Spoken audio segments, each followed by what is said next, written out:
You know that specific kind of hesitation? I'm talking about, it's late at night, the house is quiet, the laptop's on, Mm. and you're just staring at a picture of a beach. Mm-hmm. The dream vacation sort. Yes, but not just any beach. We're talking Lanikai, the North Shore, maybe Waikiki at sunset.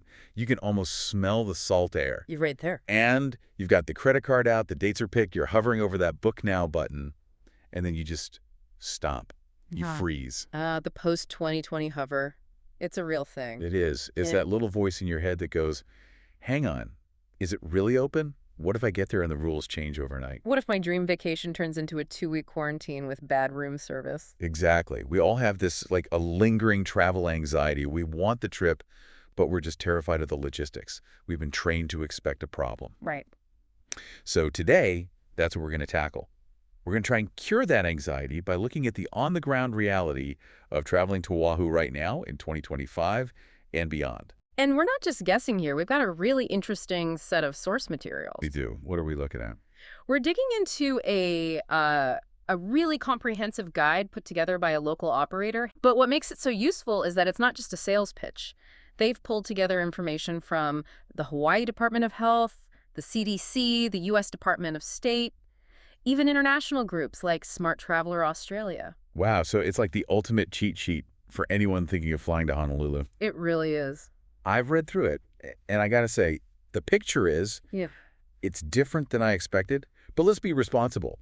If I book a flight to Oahu tomorrow, what am I actually walking into? Okay, so if we look at the guidance from the source, the main headline is refreshingly simple. But to really get it, you have to remember where we came from. Do you remember the Safe Travels program? Oh, vaguely. That was the whole QR code system, right? It was this huge, complicated thing. You had to make an account, upload your vaccine records, or get a negative test from a very specific partner within this tiny 72-hour window. And then you got a QR code you had to show at the airport. Exactly. It was so stressful. Halia Tours actually calls that the Safe Travels era. I remember hearing stories of people whose test results didn't come back in time and they just missed their flight. It was a mess, but they contrast that with today. So the big question, do you need a COVID test to visit Hawaii in 2025? The answer is a flat no. Wait, really? Just no fine print. No fine print about entering the state, no pre-travel testing, no quarantine when you arrive, and no vaccine requirements to enter Hawaii. Okay, that's a massive change. It sounds like they've just completely opened the doors. They have, the material literally says Hawaii is wide open, but, and this is where we have to dig in a little, open doesn't mean careless. Right, that's what I was going to ask about. The other big symbol of that era was the mask. So what's the deal now? Is it masks everywhere, or is it like 2019 again? This is where the nuance comes in, and I think it says a lot about the culture there right now. Okay. Legally, the rule is there are no statewide mask mandates, period. The state does not require you to wear one. So walking into a store, a hotel lobby, you're fine. For the most part, yes. But, and the source is very clear on this, private businesses and medical facilities can still ask you to mask up. Ah, so it's their house, their rule. Exactly. It's like a no shirt, no shoes policy. But there's this one image in the source material that I thought really captured the vibe perfectly. Do you see the picture of the guy? The one with the shaka sign? Yeah, it's a man. He's one of their guides, I assume, and he's wearing a mask with the Hawaiian flag on it, and he's giving the shaka sign. It's a great photo, but what's the deeper meaning there? I think it shows that safety measures are seen through the lens of the aloha spirit. It's not about government compliance, it's about respect.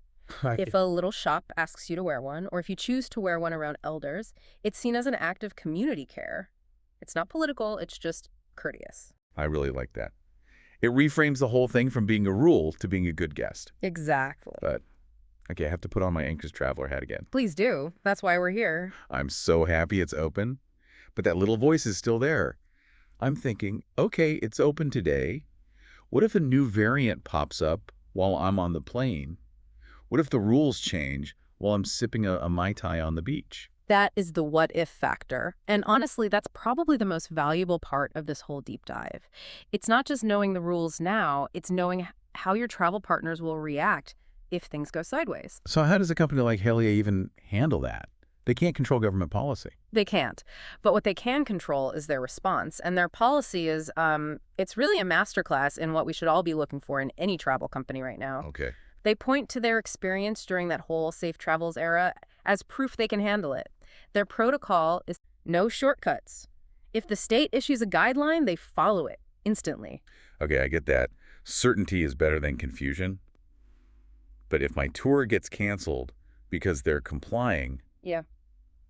am I just out of luck? Is my money gone? And that's the other half of it. They promise flexibility. If new restrictions come in, they're ready to pivot. So they have a plan B and a plan C already figured out. Exactly. And on the financial side, they say they'll be proactive. Their whole message is, look, we've navigated this before. We kept our guests' money safe then, and we'll do it again. That is huge. Because everyone has heard those horror stories of fighting with companies for refunds. Right. And that's the real insight here. When you're booking travel now, you shouldn't just look for the best price. You should be looking for operational resilience. Operational resilience. I like that term. It's about finding a company with a clear plan for the worst-case scenario. You're basically buying peace of mind. So you're not just buying a tour, you're buying their competence. That's a great way to put it. Competence is the new currency in travel. Speaking of the actual tour, the source material makes a pretty strong case that private tours are not just safer, but better. Is that just good marketing? I mean, of course they want you to book a tour, but if you break down the logic, it really holds up. How so? Well, first there's the safety aspect. They talk about it as biological isolation. That sounds very scientific for a vacation. A little, yeah, but think about it. On a big tour bus, you're with 50 strangers from all over the world breathing the same air for hours. Right. In a private tour, it's just your group. You control who you're exposed to. And you control where you go. That feels like a safety feature in itself. That's their other big point, control. They talk about making fresh air stops. If you pull up to a scenic lookout and it's mobbed with 3 other tour buses. You can just say, let's skip it. Exactly. You tell your guide, hey, let's go find that quiet beach instead. You can't do that on the big bus. No, the bus schedule is the bus schedule. You're paying for flexibility. You're paying to manage your own risk level. So what are they actually offering? Is it just different lengths of tours? They have the standard 6, 9, or 12-hour private tours, all customizable. But I thought the most fascinating options were the different types of tours. They have one called a positive impact tour. Oh, I saw that. That's where you, do volunteer work as part of the tour. Yeah, exactly. You might spend a couple hours helping to clear invasive plants or restoring a traditional fish pond. Okay, now I have to ask, why would I pay money to go on vacation to do manual labor? It's a fair question, but I think it speaks to how travel values are changing. People are looking for connection, you know? After years of being isolated, travelers don't just want to see a place, want to be a part of it. They see themselves as storytellers, not just drivers. And working the land for a bit, that connects you to its story. That's actually a really beautiful way to think about it. You're creating a deeper memory. Exactly. And then for the person on the total opposite end of the spectrum, someone who wants zero contact with anyone, they even have these self-guided audio tours that are triggered by GPS. So you just get in your own rental car and their app tells you where to go and what you're seeing. Yep. It's all about meeting you at your own comfort level. That's really smart. Yeah. Okay, I want to circle back to the rules. Halia says there are no state restrictions now, but they also seem to give the traveler a lot of homework. They do. And this is a really crucial point about travel today that we need to unpack. We've moved from a world where the government tells you exactly what to do to a world where it's your responsibility to know what to do. That sounds like a lot to ask of a tourist who's just thinking about which beach to go to. It is a shift. The source material says, and I'm quoting here, it is the guest's responsibility to familiarize themselves with any restrictions. So they're putting the ball in your court. They are. But, and this is why I was so impressed with the source, they give you the playbook. They don't just say, figure it out. The list of resources they provide it's incredible. Yeah, I noticed that. It wasn't just like a random blog link. They had official government seals in the document. Right. They link directly to the Hawaii Department of Health, the city and county of Honolulu. They're showing you the primary sources. And it wasn't just local stuff, was it? Not at all. They link to the CDC, the U.S. Department of State, the World Health Organization. But the part that I thought was genius, and this is that next level insight, is that they included resources for international travelers. Right. I saw the logos for Smart Traveler Australia, Safe Travels New Zealand. And the Canadian government. This is so important, and people miss it all the time. The rules to enter Hawaii might be simple, but what are the rules for going home? Oh, wow. That is the nightmare scenario, isn't it? You You have an amazing trip, you get to the airport to fly back home, and you find out you needed a specific test to get back into your own country. And suddenly you're stuck. That's thousands of dollars in extra hotels and missed work. By including those links, Halia is telling you to look at the entire round trip. It's a travel ecosystem. That's a level of care that goes way beyond just selling a tour. It's looking out for the whole trip. It's holistic, and it's a great checklist for anyone listening. Always check your home country's re-entry rules before you leave. So true. Okay, let's talk logistics. The fun stuff. I'm sold. I want to book one of these tours. I'm in Waikiki. Can I just, walk into their office? Actually, no. And that's an important detail. They do list an address, but they're very clear. We don't have a traditional sales office for walk-ins. It's by appointment only. So plan ahead. Don't just show up. Exactly. But I saved the best part for last.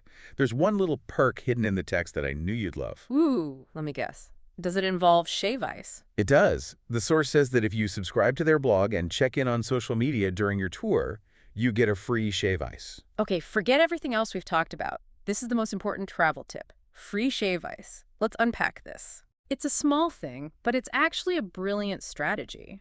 Why do you think they want you to subscribe to their blog?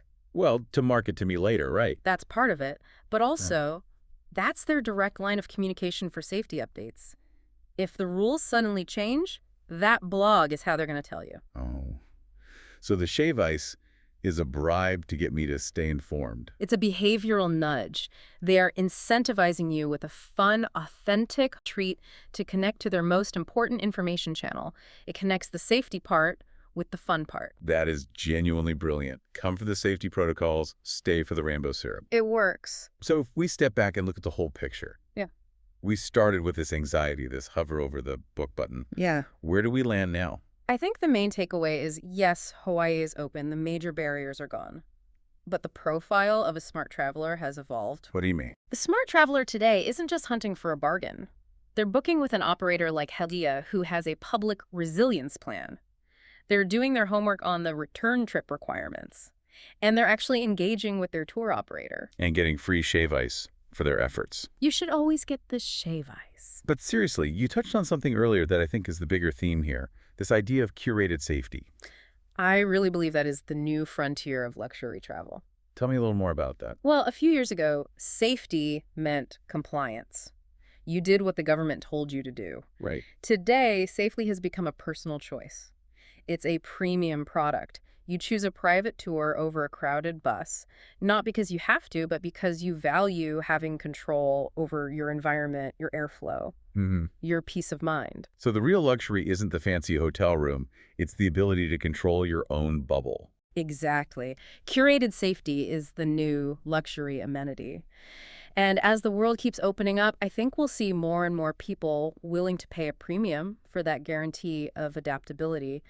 Privacy is the near 5-star rating. That's a fascinating way to look at it. It puts the power back in the traveler's hands, but also more of the responsibility. It does. But the value is knowing that if something goes wrong, you're with a partner who's already thought through the problem and won't leave you stranded.